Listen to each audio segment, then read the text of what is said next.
Hebreo chapter 9 verse 27. Ito po ang sabi, itinakda sa mga tao na minsan lamang mamatay at pagkatapos ay ang paghuhukom.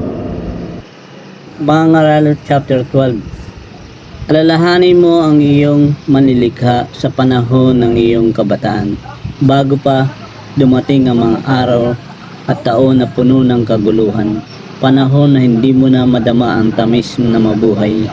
Alalahanin mo ang Diyos bago magkubli ang sikat ng araw, bago magdilim ang buwan at mga bituin, bago ka matabunan na makapal at madilim na ulap. Alalahanin mo siya bago humina ang iyong katawan, bago manghina ang iyong mga bisig, bago mawala ng lakas ang iyong mga tuhod. Alalahanin mo siya bago mabungi ang iyong mga ngipin, at bago lumabo ang iyong mga mata.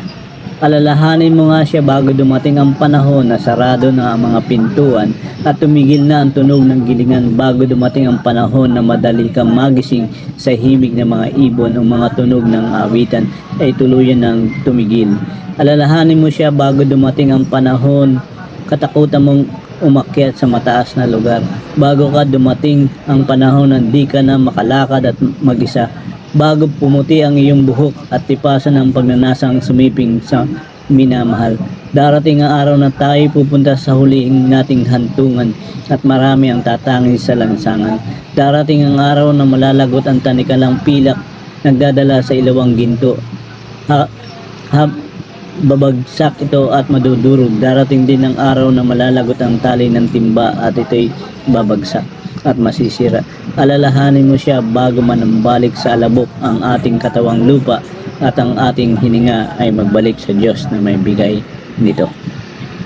Hebrews chapter 10 verse 26. Matapos nating malaman at tanggapin ang katotohanan at sadyain pa rin nating magkasala, wala nang handog na may alay pa para sa ikapagpapatawad ng ating mga kasalanan. Ang naghihintay na lamang sa atin ay ang kakilakilabot na paghukom at ang naglalagab na apoy na tutupok sa mga lupa.